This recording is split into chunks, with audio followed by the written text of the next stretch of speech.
Nous sommes le 9 juin 2025, il y a un an jour pour jour, Emmanuel Macron prononçait la dissolution de l'Assemblée nationale. C'était un énorme coup de maillet, c'était après l'annonce, après la victoire du Rassemblement national aux élections européennes. C'était un des moments, en termes politiques, françaises, les plus intenses de ma vie de commentateur. Franchement, c'était tous les jours, il y avait de nouvelles infos, c'était assez marrant et c'est pour ça que il y a beaucoup de médias en ce moment qui se posent la question est-ce que Macron devrait ou pourrait enclencher une nouvelle dissolution de l'Assemblée nationale. Déjà la réponse c'est oui, mais uniquement à partir du 8 juillet, parce que la Constitution est très claire là-dessus. Macron peut enclencher une nouvelle dissolution, mais ça doit se faire un an après les élections. Les élections ont eu lieu le 7 juillet 2024, donc il ne pourra le faire qu'à partir du 8 juillet 2025. À partir de ce moment-là, il pourra le faire. Est-ce qu'il y a des chances que ça arrive ? Moi, je pense sérieusement qu'il y a autant de chances que ça arrive que ça n'arrive pas. Macron est un président qui est très très très imprévisible. Imprévisible vraiment dans le sens machiavélien du terme, hein. Le mec est... c'était la une de l'UMA qui avait appelé un truc du genre, c'est un adjectif pour dire l'incendiaire, voilà, la une de l'Humanité l'avait appelé l'incendiaire, et je trouve que c'est assez correct. Est-ce que Macron doit enclencher une nouvelle dissolution ? Alors moi personnellement, je pense que oui, pour une raison un peu débile, c'est que je trouve qu'il y a une délicieuse ironie là-dedans, en République française, qui est un mec comme ça qui décide de rebattre complètement les cartes. Je trouve ça assez drôle. Et la zizanie qu'il y a après, de la part de gens qui sont élus, bah peut-être pas au même titre que le président, qui sont élus eux-mêmes et qui doivent subir tout ça, j'ai trouvé ça assez drôle dans tout le camp présidentiel. Et j'ai vu une chose à laquelle je ne m'attendais pas, c'est le NFP, le nouveau Front Populaire, l'alliance de tous ces partis de gauche, une alliance purement de circonstance, hein, preuve en est qu'après 20 secondes après les résultats des législatives, ils se sont immédiatement dissolus et ils sont partis chacun de leur côté. C'était une alliance de circonstances, pardon, mais du coup ça je ne m'attendais vraiment pas à voir ça arriver, hein. Pour moi c'était la grosse surprise, donc pour le coup c'est pour ça que je pense que en effet il doit refaire une nouvelle dissolution, parce que surtout l'été on a un peu tendance à s'ennuyer. L'été dernier c'était assez cool, mais là il se passe pas grand chose au niveau politique, mais il y a pas mal d'articles dont celui-là de Actu Orange qu'on va lire ensemble. Non, je ne veux pas de tes nuggets ou de tes chips ou de tes colis Amazon. Je n'en veux pas, j'ai des magasins à côté de chez moi. Alors, un an après la dissolution de l'Assemblée nationale, quel bilan politique pour la France ? Le 9 juin 2024, voilà, ça, je vous l'ai déjà dit, la dissolution, jour pour jour, après la déflagration, la dernière dissolution en date, c'était Jacques Chirac, 1997. On le sait, c'est bon, on sait. Alors, moi, ce que j'aime bien, c'est l'analyse de Orange pour parler des résultats. Donc déjà, on nous dit 3 premiers ministres successifs. En moins d'un an, 3 hommes ont pris tour à tour la tête du gouvernement, quand seuls 4 premiers ministres ont occupé Matignon entre le début du premier quinquennat en 2017 et la nomination de... Nomination est un mot qui n'existe pas en français. On dit désignation ou choix de Gabriel Attal, etc. Donc voilà. On a eu Gabriel Attal, on a eu Michel Barnier, c'était un moment incroyablement drôle. En vie politique, l'élection de Michel Barnier, drôle pas pour tout le monde, hein. Moi je pense que c'est drôle parce que ça qualifie... En fait, l'élection de Barnier, c'était très drôle parce qu'en fait, ça a montré que la majorité du personnel politique et des gens qui s'intéressent à la politique et des gens qui commentent la politique ne comprennent pas le principe de la Constitution et de la République. Le choix de Michel Barnier, non, ce n'est pas une trahison, ce n'est pas un irrespect des... Macron il a choisi Barnier alors que tout le monde s'attendait à ce qu'il choisisse quelqu'un qui vienne du NFP. C'était Madame Lucie Castet qui était désignée comme étant celle qui allait succéder à Attal, parce qu'on pensait que elle qui vient du NFP, c'était la candidate sur laquelle les partis s'étaient mis d'accord. Mais en fait, non, il a choisi Michel Barnier. Bande de Gugus. La République est faite pour ça. La République française, la Constitution de 1958, aujourd'hui telle qu'elle est faite spécifiquement pour ça. Vous avez lu les règles du jeu, vous connaissez les règles du jeu, et vous trouvez quand même le moyen de vous plaindre. Je n'aurais pas été assez sévère, je n'aurais pas été aussi sévère, pardon, avec les gens qui contestaient la désignation de Barnier, s'ils ne demandaient pas en même temps un changement de régime pour passer à un régime parlementaire. Un régime où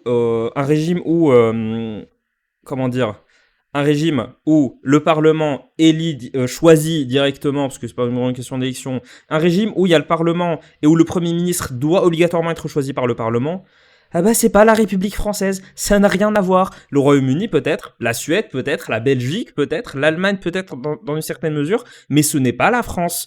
La République française est faite spécifiquement pour ne pas que ça se produise.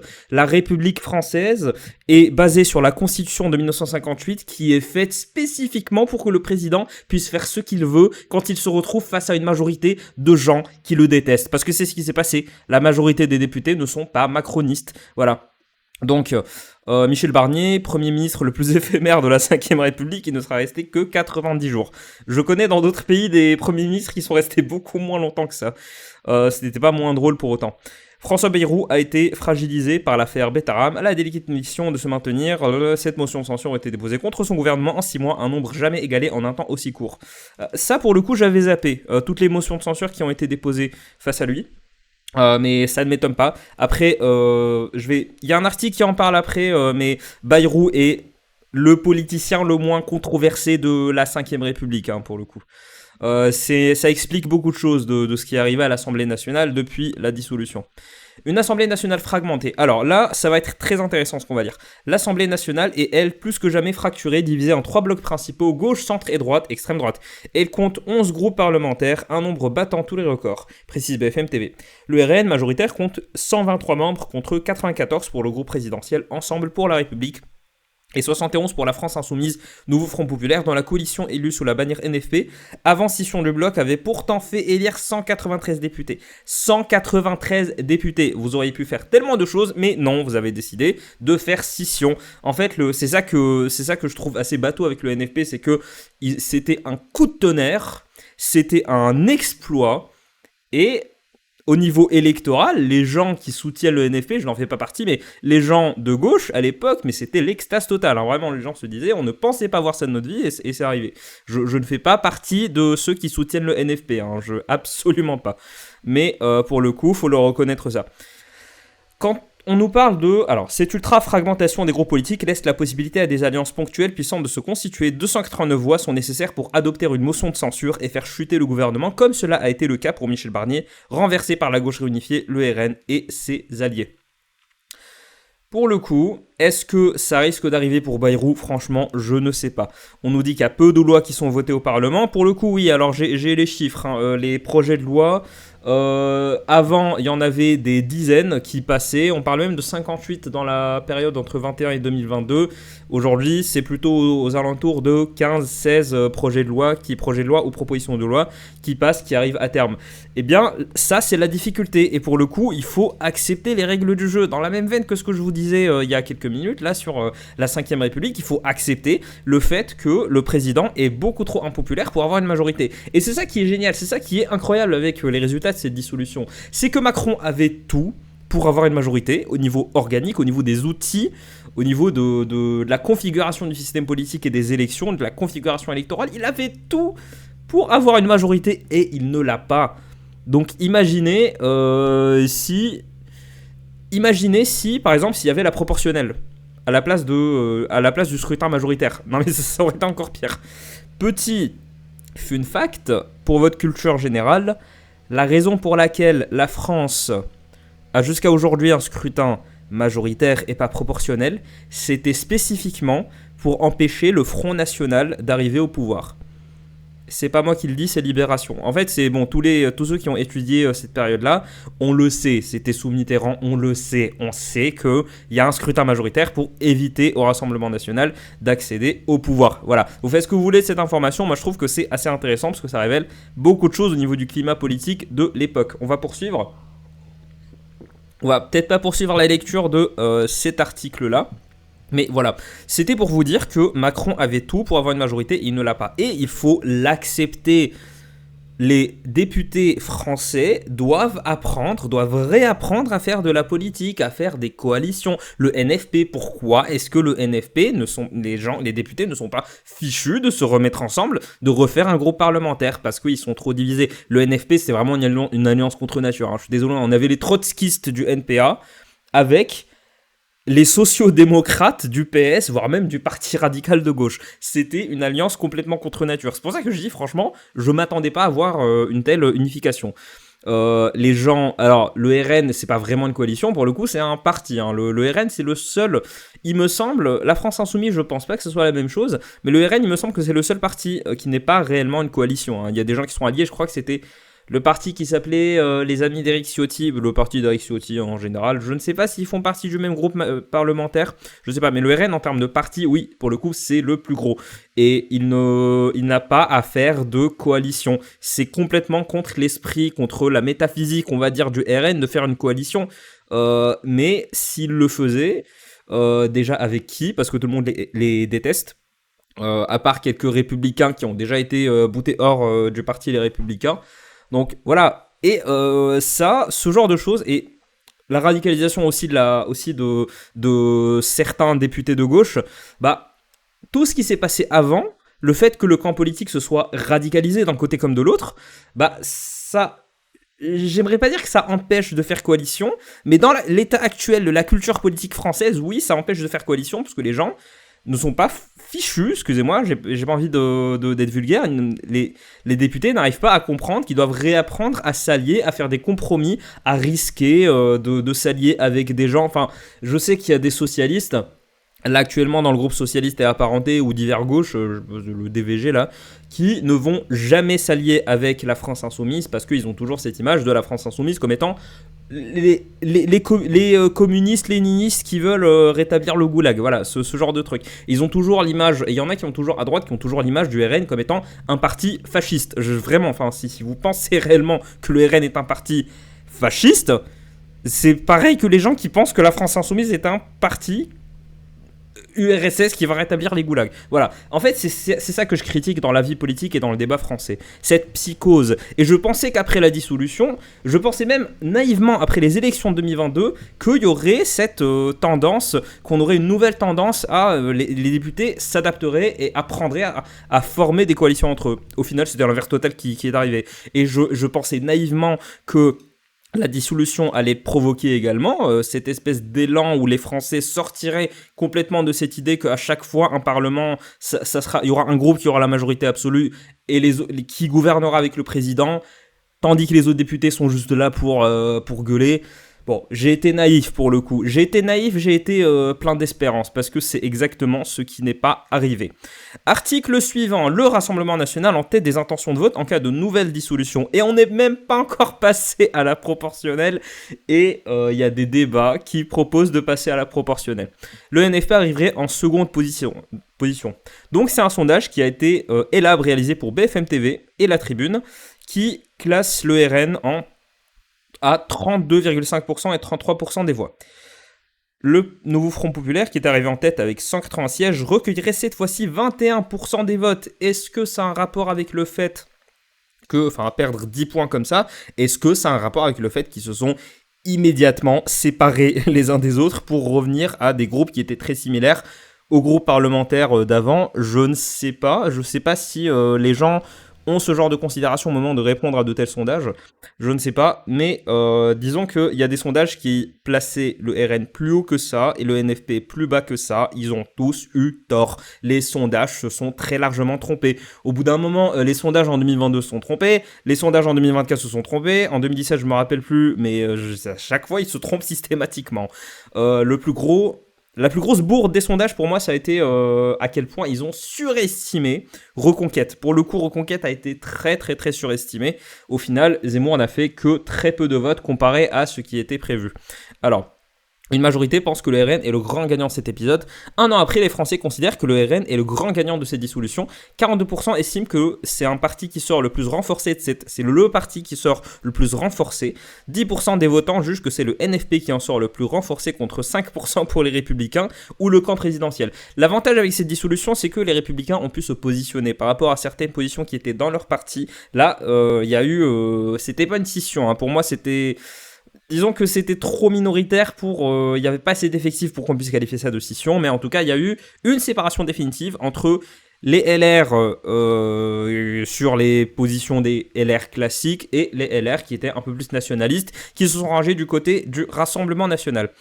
On a cet article, bon, j'ai pu lire cet article d'Ouest France, même s'il est réservé aux abonnés, parce que j'ai toujours des accès étudiants. C'est l'article qui nous parlait de la grosse différence. On a une cinquantaine de textes par an avant, et là, sur la même période, on en a que 16 qui passent. Et c'est à cause, d'après ceux qui ont rédigé cet article, c'est à cause de la dissolution. Et c'est quelque chose qui est plus ou moins partagé par les pigistes de cette trempe, c'est qu'on pense, l'avis plus ou moins majoritaire, c'est qu'après la dissolution, il y a eu un ralentissement de la vie parlementaire, le Parlement qui tourne au ralenti, etc. On a cet article du Monde également qui nous dit la même chose. Depuis la dissolution de l'Assemblée nationale, la machine de l'État bloquée en l'absence d'une ligne politique claire, et le constat est cruel, un an après la dissolution, on est un pays où il ne se passe pas grand-chose, a souligné Édouard Philippe, mercredi 4 juin sur France Inter. L'observation de l'ancien Premier ministre pourrait être partagée par Borne en arrivant rue de Grenelle fin 2024. La ministre de l'Éducation a trouvé les dossiers dans l'état où elle les avait laissés lorsqu'elle a quitté son poste de Premier ministre 2022-2024, près d'un an plus tôt.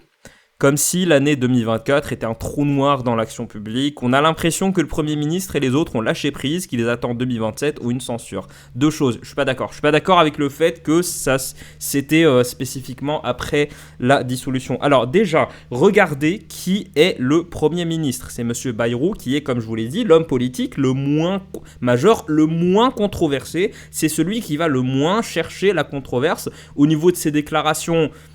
Bah voilà, il est dans ce que j'appelle la doctrine Sarkozy, c'est-à-dire le fait que le Premier ministre c'est un collaborateur, c'est même pas un bras droit du président, c'est son collaborateur, on va dire, limite c'est pas son bras droit à ce stade, c'est vraiment son secrétaire, c'est le secrétaire du président. Ça c'est la première chose, donc ça explique le fait qu'il y ait aussi peu d'activité. Et on compare avec Darmanin et Borne, quand c'était Borne qui était Premier ministre. Alors, Darmanin, quand il était ministre de l'Intérieur, il était envoyé au casse-pipe tout le temps. Et ça a si bien marché que Macron a fait exactement la même chose avec Borne au moment où il était Premier ministre. Premier ministre, je sais pas, ceux qui prêtent de l'attention à est-ce qu'on dit Premier ou Premier ministre, allez respirer un bon coup, s'il vous plaît. Il y a des trucs qui sont plus importants que ça. Donc quand Borne était Premier ministre, franchement c'était le casse-pipe. Macron l'a envoyé au casse-pipe comme il a envoyé Darmanin, lui assurant qu'elle ne serait jamais réélue renommée, redésignée pour quoi que ce soit. Donc voilà, et là on a Bayrou, vraiment à quoi vous vous attendez. Deuxième chose, il y a eu une effusion d'émotions, et on s'est dit qu'il allait se passer plein de trucs. Moi le premier, je pensais qu'il allait se passer plein de trucs après cette dissolution, parce que maintenant le fait majoritaire, le fait d'avoir à chaque fois une majorité au Parlement qui soutient, à l'Assemblée nationale, qui soutient le président, et ce qui lui permet de gouverner, c'est terminé. Alors on verra en 2027 ce qui va se passer. Moi je pense que le RN arrivera au pouvoir en 2027, mais à part ça, donc je sais pas dans quelle mesure la vie politique sera plus ou moins agitée. On attend de voir ça. Donc moi c'est mon pronostic, je pense que ce sera, si c'est pas Édouard Philippe, et je pense pas qu'il va se présenter. Si c'est pas Édouard Philippe qui va se présenter, ça va être Attal. Et si Attal se présente, ça serait la pire erreur pour le camp macroniste. Parce que dans ce cas-là, ça serait Bardella qui passerait. Bardella passerait très largement face à Attal. Est-ce qu'il passerait face à Édouard Philippe ? Je ne sais pas. Donc, soit Édouard Philippe, sachant les déboires qu'il a eu avec les macronistes, je ne pense pas. Honnêtement, je ne parierai pas dessus. Et si c'est quelqu'un d'autre, si c'est quelqu'un genre Bayrou qui se présente pour le camp macroniste, franchement, Bardella, haut la main. Excusez-moi, j'ai le nez qui gratte, je sais pas pourquoi, je pense que je fais une allergie, c'est assez insupportable, je vais devoir arrêter la vidéo. Mais on va finir là-dessus, voilà, je vous ai donné mes pronostics, mais pour conclure, il s'est passé plein de trucs, après cette dissolution. Du coup, en fait, il y a une montée et une baisse brutale d'adrénaline, et il y a plein de gens qui le supportent mal, y compris les pigistes qui n'ont plus rien à se mettre sous la dent. On se dit cet après-midi pour la prochaine vidéo, et je vous dis salut.